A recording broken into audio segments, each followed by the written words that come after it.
My presentation is going to be about using agile development practices for kernel development, also known as bringing sanity to chaos. My name's Chase Maupin. I run the systems integration team for Linux core product development organization called LCPD within TI. So today what I want to do is I want to start a little bit with the Agile Manifesto, just for people that aren't familiar with it. I'm going to introduce LCPD, our charter, and our team. Discuss the problems that we were facing, the kind of things that led us to choose to go to an agile development process. Talk about some of the how we approach to fix it. Then we'll do the making sausage, the details more of some of the specific implementations that we chose to do.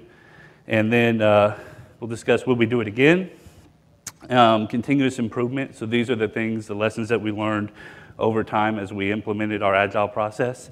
And then I'm giving away a Beagle Bone Black at the end, so you got to stay through the whole grueling experience in order to get it. So the Agile Manifesto. Basically it is, we are uncovering better ways of developing software by doing it and helping others do it. Through this work, we've come to value individuals and interactions over processes and tools, working software over comprehensive documentation, customer collaboration over contract negotiation, and responding to change over following a plan. And what that means is there is value on the things on the right, but we value the things on the left more. So you can find out more about it at agilemanifesto.org. So don't take that as we don't care about documentation. We absolutely do. But we'd really make sure that the code worked better than documenting a piece of non-working code.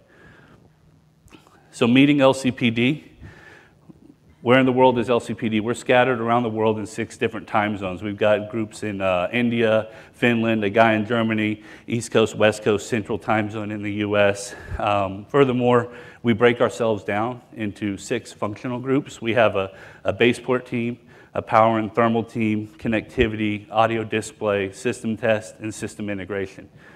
This, as we'll discuss a little bit later, really presents a challenge when you start talking about agile frameworks like Scrum and things like that, where you want to collaborate and coordinate, but you are not co-located in any way, shape, or form. So our charter. Our charter is the creation of high-quality, scalable Linux solutions for processors through upstream development of U-boot, the Linux kernel, toolchain, and file system. We ensure maximum software reuse and device entitlement by working with the silicon design teams and providing feedback and requirements on new SoC architectures. That sounds like a lot of fun. What we really mean by that is we work with the upstream community to make sure that our software components and support for our devices is driven into the upstream projects and work out a mainline without any patches required. We ensure that we address the feedback that we get out of these different upstream communities, because that's how we ensure the quality of the code that we're pushing and that we have the best solution. And then we work with our design teams to make sure that they don't do some stupid bit flip that's going to cause our software to all need to be reworked. So try to avoid the ripple impact that can happen. So the problems that we were facing. It's a big world. As I mentioned, we had team members all around the world in 6 different time zones. Furthermore, for every functional team that we have, none of them was actually co-located. They were still scattered around the world, right? So that makes our coordination difficult amongst our different team members, because we really don't have a lot of overlap in time, right? Somebody's going to get the short end of the stick, either being up late at night or early in the morning. So that was one of the problems we were going to have to solve. And IRC helps, but it wasn't giving us that tight coordination, that tight collaboration that we needed when we were dealing with some of the other problems that come up. Everybody wants a piece. So LCPD services multiple internal customers within TI. We have multiple business units that we help, and each one of them, they have their own set of care about devices, their own priorities and release schedules, and then they in turn service their end customers that have different requirements and different issues, right?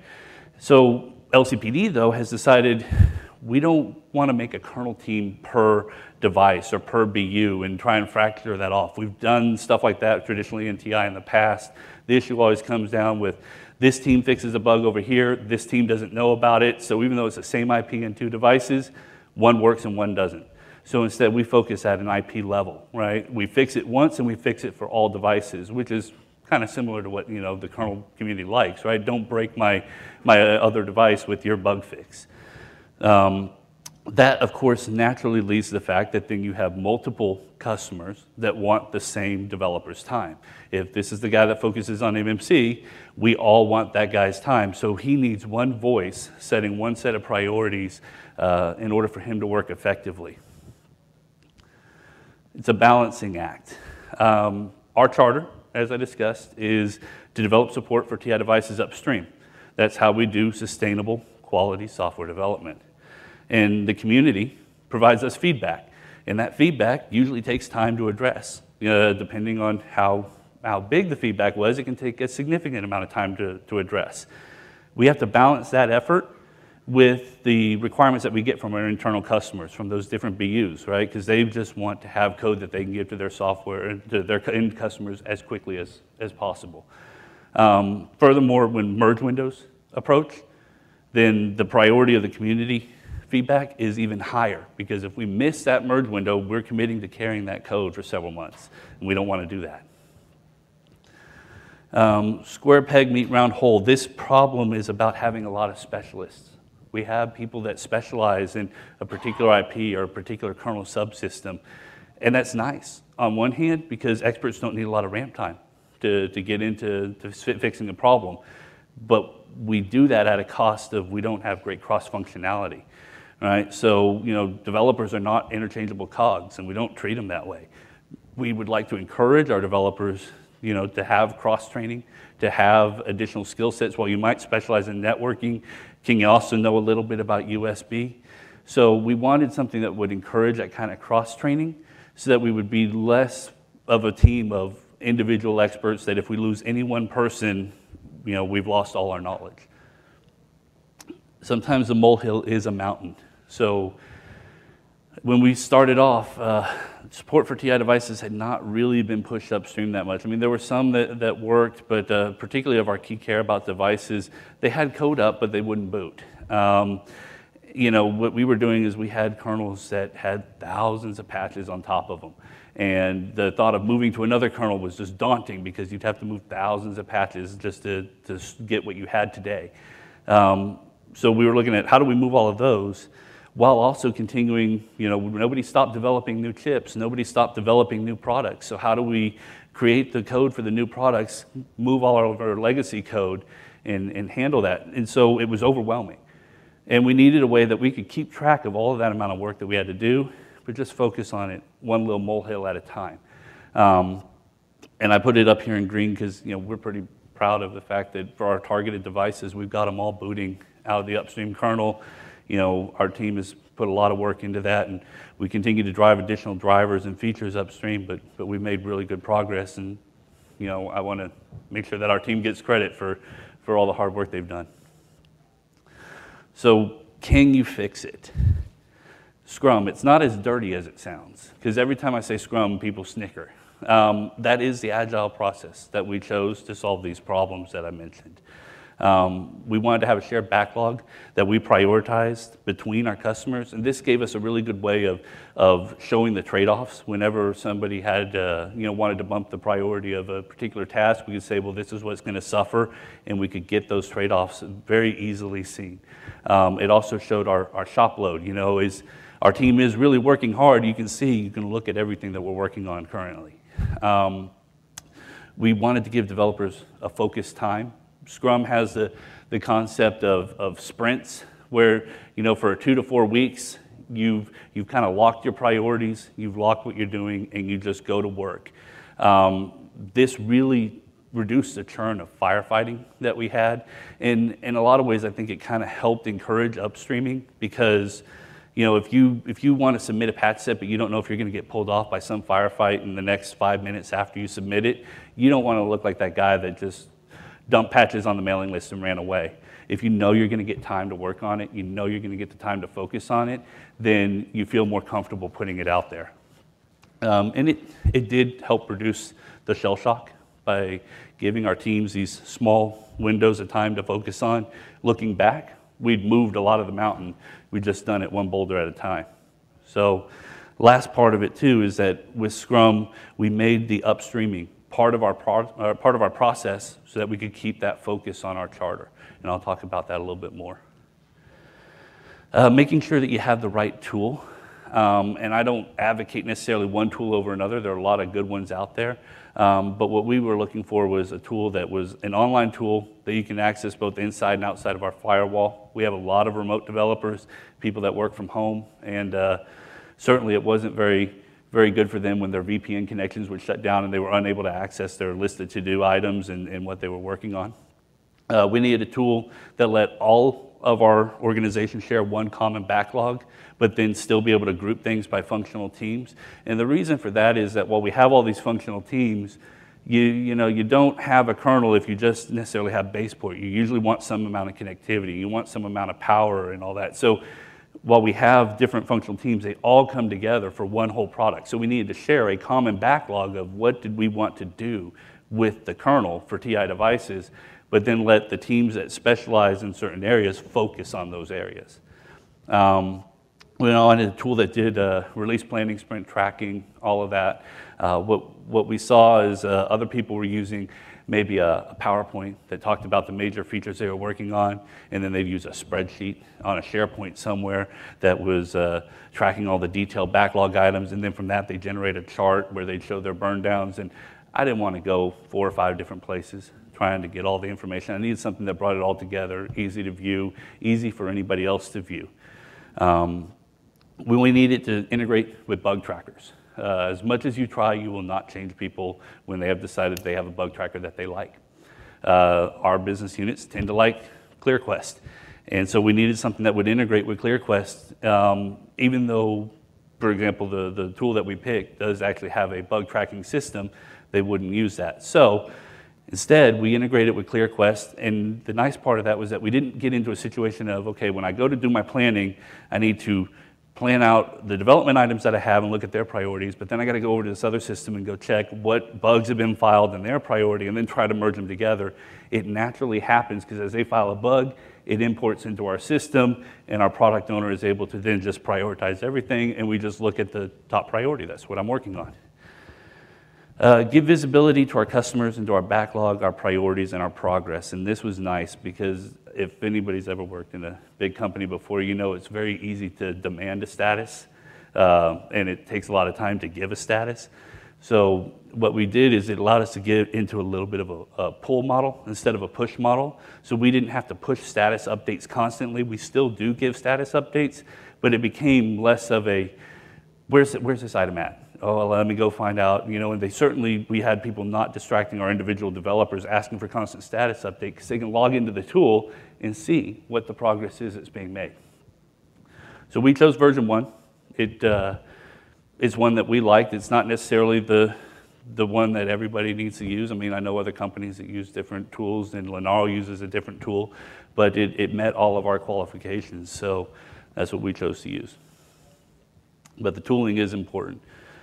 So let's get a bit into the details of some of the Scrum implementation that we did. That was just kind of an overview of the problems and some of the things that we needed to solve. But what we did is, this one is about the problem I was talking about where we said we're located across the world, different time zones. How do we, we have no co-location. How do we deal with that? So yeah, we're scattered, right? And within a functional team, there's no functional team that's co-located. So we can't do the nice stuff of, oh, let's do our burn down up on the wall and let's all get together and sit in a room. That just isn't going to work for us. There's not very good time overlaps, particularly when you're talking about between Europe, India, and the US. And really, when you talk about the US, when you look at the west coast of the US, it's even worse. So, Scrum has certain processes, certain meetings, certain things that you need to do daily and every sprint, and it's really hard when you only have, a couple of hours of good overlap time. So what we did instead is we grouped first by time zone, get people that could work comfortably together with this collaboration, and then we grouped as much by functionality within that time zone. So we broke up into 2 major time zones. We have a US time zone and then what we call the Eurasia time zone, which is Europe and India. And within that time zone, for like Scrum Team 1, they have a focus on system integration, system test, and bootloaders. Scrum Team 2 is probably one of our most cross-domain teams. They're all kernel developers. They're all focused on the kernel, but they are truly across almost every domain. Scrum Team 3 focuses on our audio and display, still mostly kernel developers. And Scrum Team 4 is base port and power and thermal, and then 5 is connectivity. So where we could, we put the functional groups together as much as possible, but the most important part was making sure that they had the time to collaborate with each other effectively.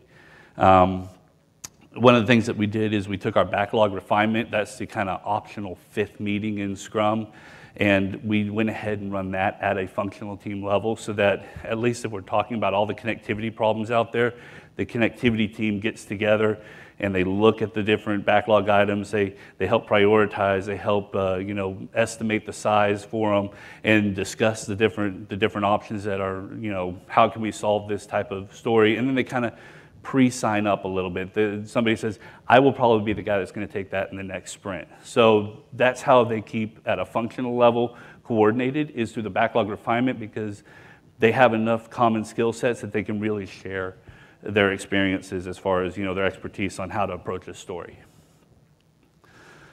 It's done when we say it's done. And by that I mean that we share a definition of done. It's not, yeah, I think I'm finished with it, and somebody says it's one way and somebody does it a different way. We agree that this is what we mean when we say that something's done. A development item's done when we've written the code. The code needs to have been validated, whether it's system test or the developer. Most importantly, when the appropriate patches have been submitted upstream for review, where appropriate. We realize there are times that you may write a patch and either it's not ready for upstreaming, or maybe you've got some dependency set for the patch that it has not gone upstream. So, there are exceptions, but the general rule is you got to at least get it upstream to start the review process. And that's what keeps the upstreaming as a focus part of our development flow. And a defect is done when, code's been written, we've merged it to a production tree, the patches have been submitted upstream, and system test has validated out of the production tree. And so the main difference here is that system test typically works defects against the production tree. It doesn't mean that they don't test mainline. We actually run a lot of automated tests against mainline, but they do their work against our production tree, and every bug that we fix is first evaluated for, does it exist upstream? If it does, we need to fix it there, and then we backport it. If it doesn't, well, then that indicates to us that somebody already did fix it, and we just need to backport it. I want it now. Support escalations can happen at any time, and customers generally do not care if you're in the middle of your sprint. So the problem that we had was, how do you plan a sprint for 2 weeks and still be responsive to customers? Many people that practice Scrum face the same problem, so there's no reason to reinvent it, right? The solution, what we do is we allocate overhead in each sprint for the typical customer support load. That's about 25%. It really lets us give a sense of, hey, we're making progress when we're working with the customers, right? And for simple issues, 25% is usually enough to just take it off the table, you fix it, okay, thank you, I'll go away now. For more complicated problems, it usually takes you that much time just to replicate the problem, dig into it enough to go, wow, this is a serious problem that's gonna take me a lot of time. Let me go plan a backlog item that I will take in the next sprint to resolve this issue. So, it gives us a bit of that breathing room without telling the customer, I'll talk to you in a week when I'm done with my sprint, thank you very much. Big one is that the kernel community is treated as a critical customer. All right, so this gives us that time to respond to feedback because we've got a critical customer request when we get feedback from the community. And if no customer support comes in, great. We can either opportunistically pull something else to do from the backlog. We assist another team member with their task if we can. We can do code cleanup, any number of tasks, but at least we've got the time for when we need it. And we're not telling people hold off and wait because that does not go over very well at all. How long will it take to upstream this? So upstreaming is a process that takes time. And it's not a process that we can always predict because if I knew all the feedback that was going to come in and I knew what people were going to tell me I needed to change, I would have just done it that way and we wouldn't have version 2 of the patches, right? So now we've got a problem of I'm in Scrum, I've got these fixed time boxes of a sprint, 2 weeks. Well, how can I tell you that I can get this code developed and upstream in 2 weeks when I don't know how long it's going to take me to upstream it? And that's back to our definition of done. The done part is getting it up for the review, right? If we get review feedback, small stuff we fit into the customer support overhead and we just do it. The big stuff, we plan a next backlog item to do version 2 of the patches or version 3 or 4, right? So we keep iterating that cycle, and eventually, yes, it will be upstream, right? But that's the big part of the difference is it's not necessarily done that it got upstream because we can't plan that, but we can plan the work that needs to be done to get it upstream. Naturally, if we're submitting an RFC or patch set that we know people are probably going to have a lot of comments on, we go ahead and plan a little bit of extra overhead for the next sprint because we expect that we're going to get a lot of feedback. It's bigger than just you. So LCPD members are active community developers, and we've got quite a few of them that are also maintainers. And we needed to make sure that within Scrum, we had still given them the time to service that broader community, that we weren't going to fully load them up, and then they weren't able to take care of the stuff they needed to take care of for everybody else. So what we do is we've got a series of recurring stories that allocate that time and the tasks, the typical maintainership tasks that these people do, and they pull that into every single sprint so that they always have that time set aside to do that upstream job, because it's not just about TI and TI devices, it's about making sure that everything is working properly. What's our plan? We get that a lot from management.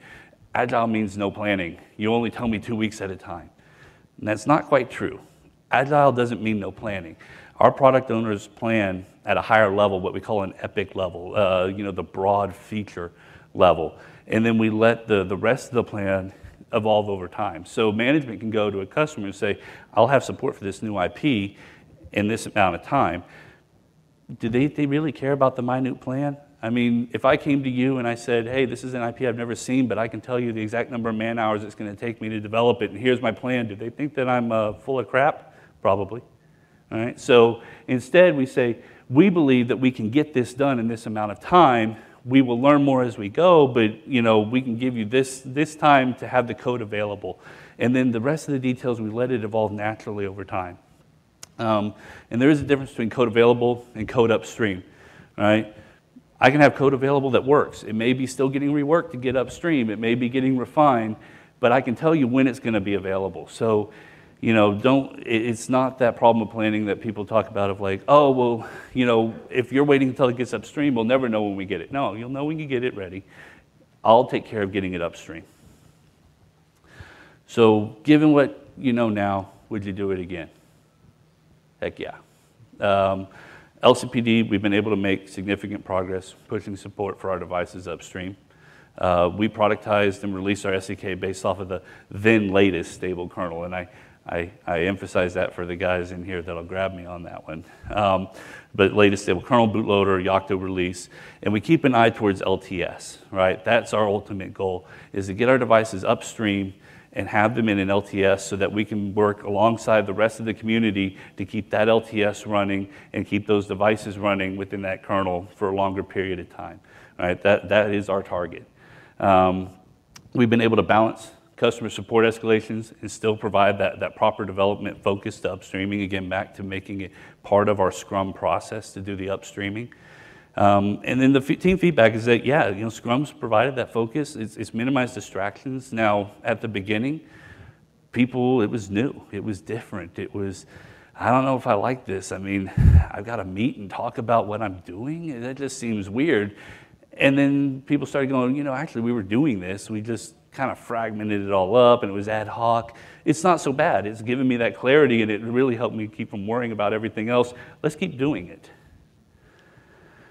Continuous improvement. This section is where I talk about some of the lessons we learned as we were implementing Scrum, some of the things that we found that were tricky or troublesome.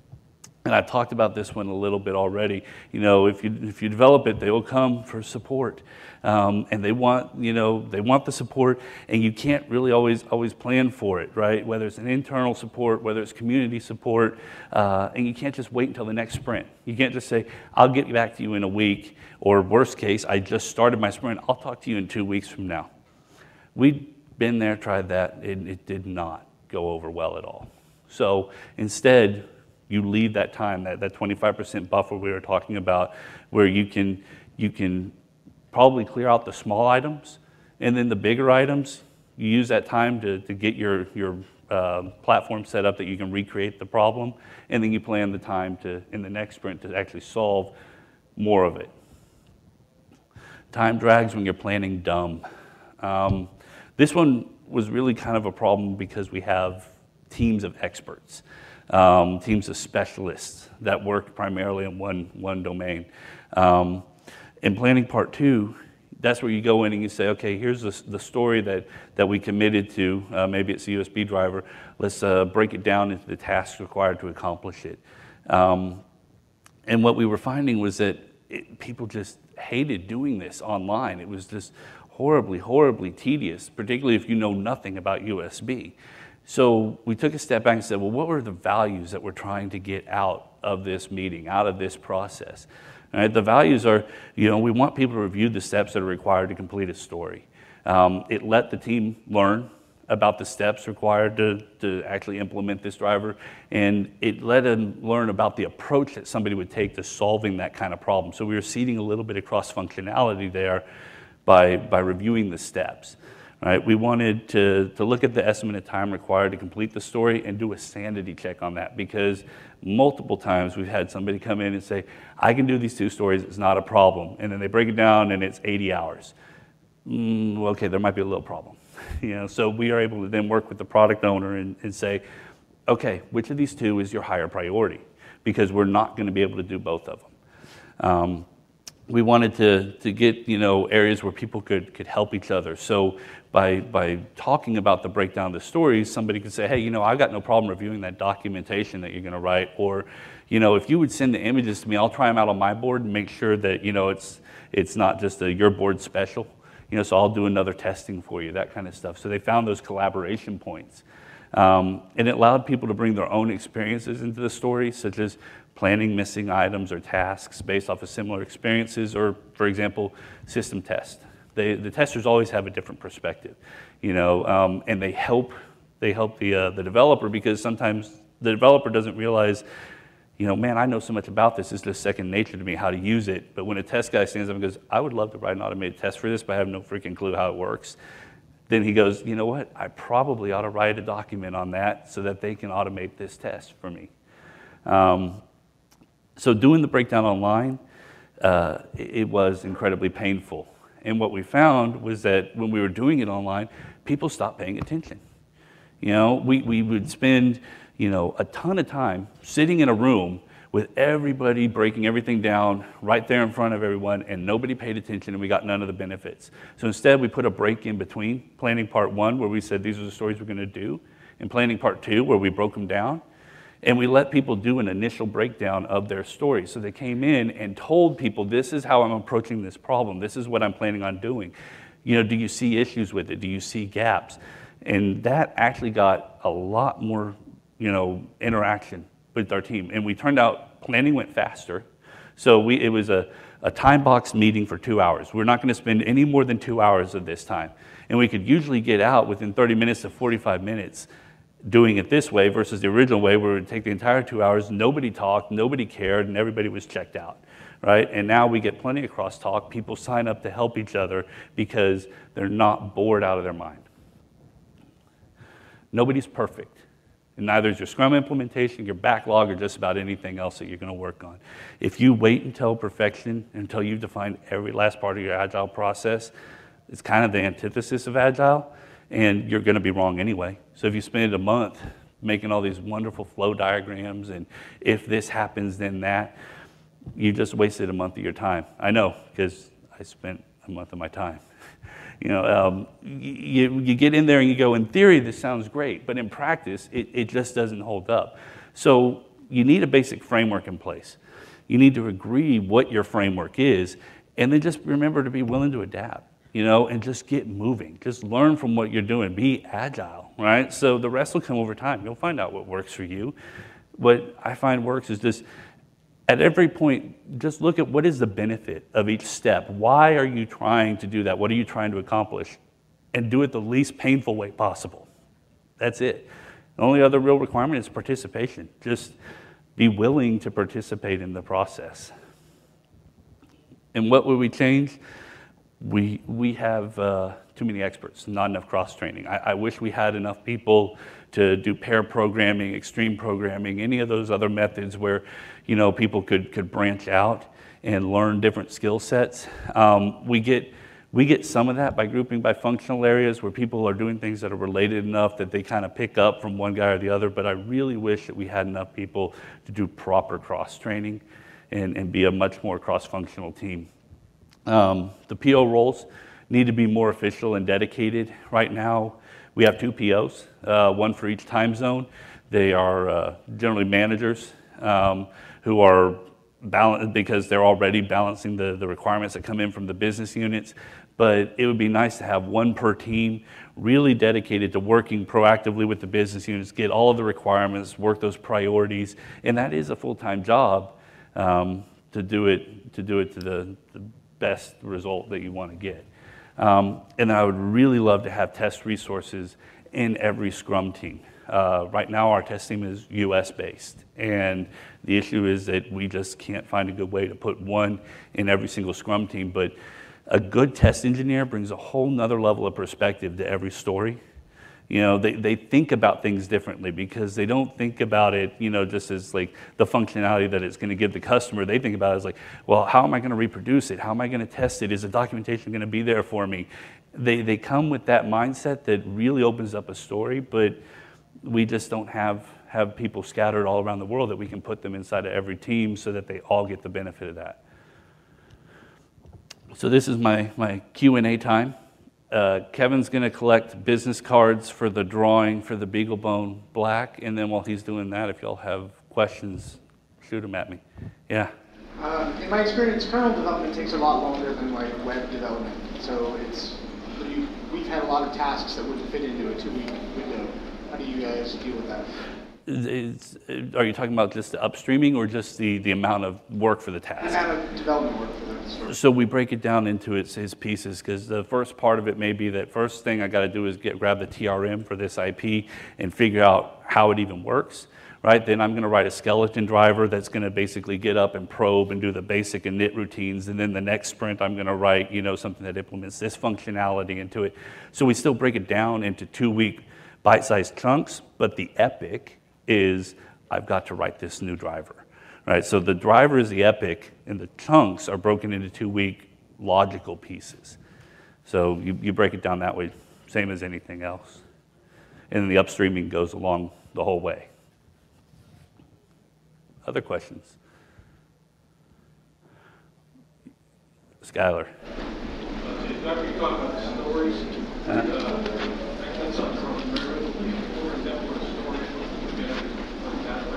Okay, so the question is, what is a story? You'll sometimes hear it called a story or a backlog item. It is a development task to be done. It should fit within a sprint time box. So the story might be implement read write character driver, you know, and then the next story might be implement some ioctl control interface for it. So the story describes the work that you're going to do that can be done in that 2-week period. It gives kind of the acceptance criteria, you know, what is the end result of this story? You know, what do I think I want to have done when it's finished? So it's like anything else, again, backlog item. It's a to-do item. And then you break that down from that into the actual little tasks that are required. You know, the first thing I've got to do is I've got to write the skeleton driver. I've got to read the TRM. I've got to, you know, take time to do all of these little pieces. So you then break that story down into the individual little tasks that you're going to do. Does that answer it?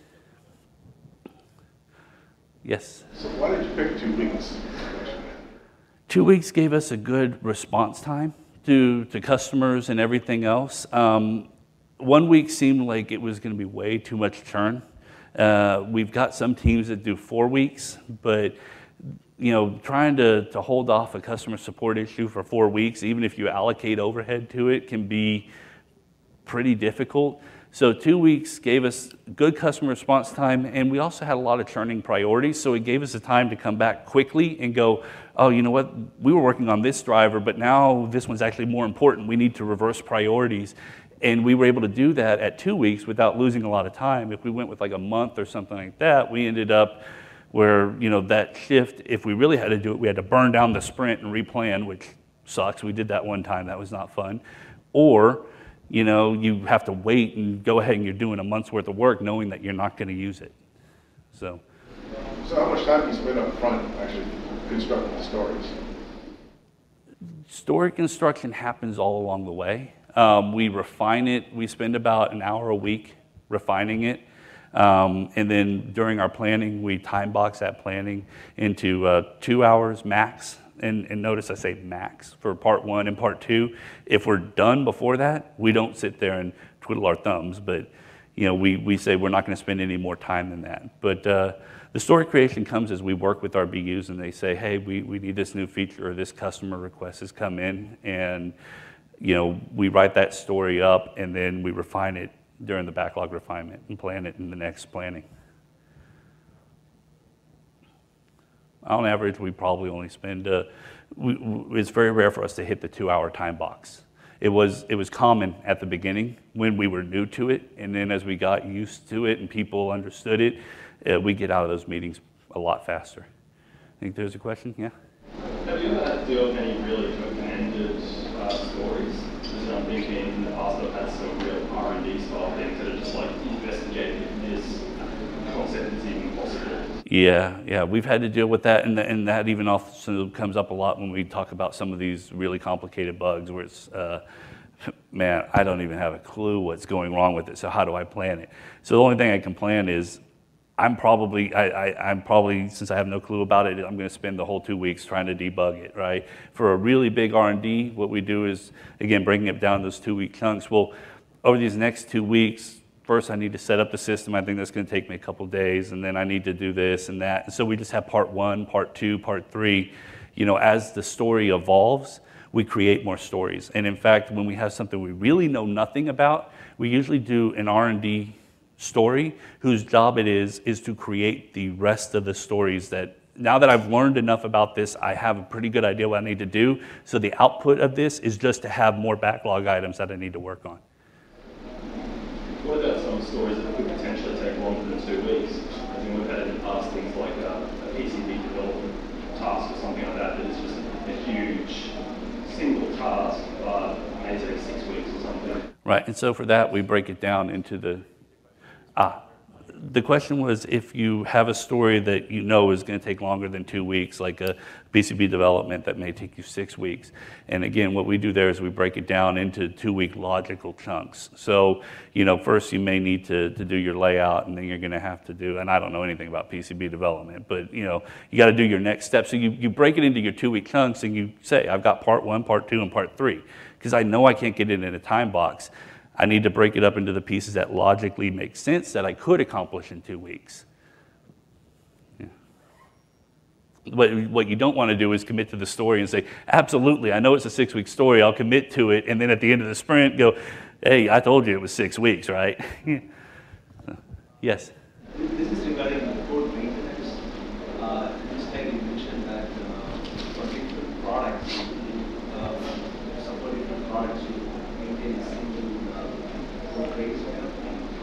But sometimes the product in which to the production level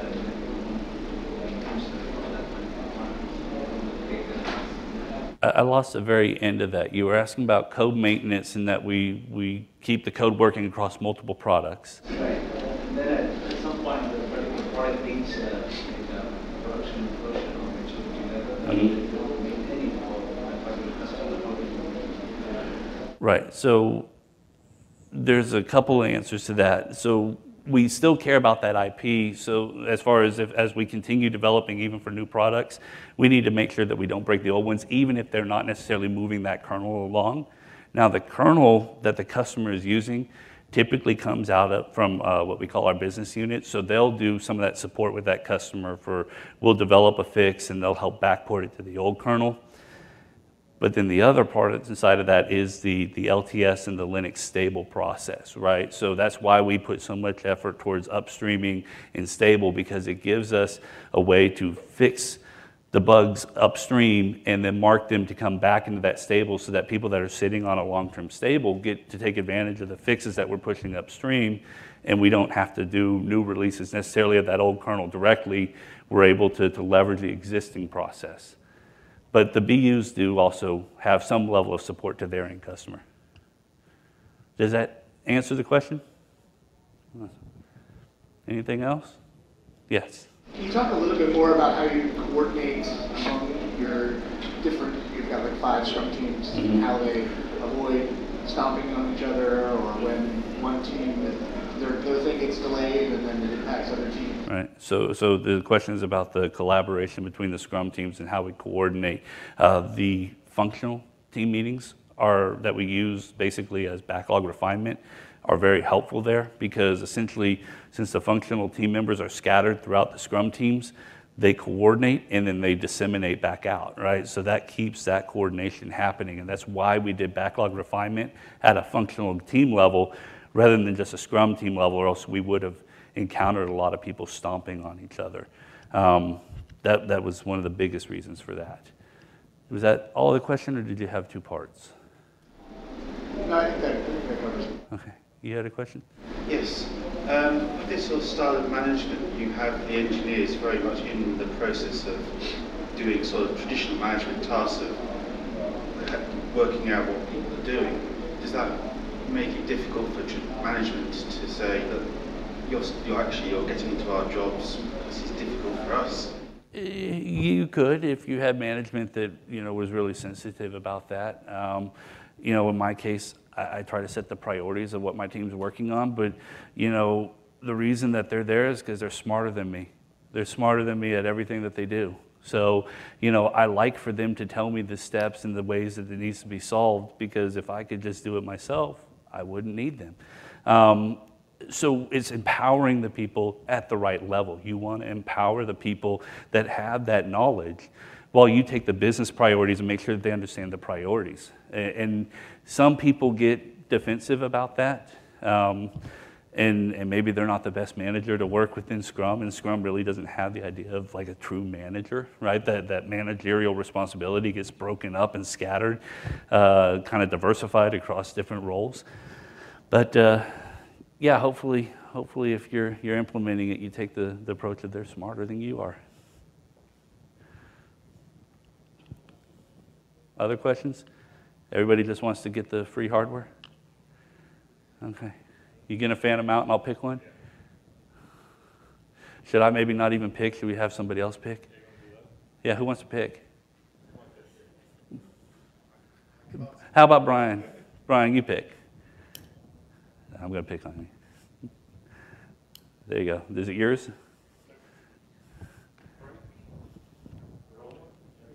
Oh, there we go. You're welcome.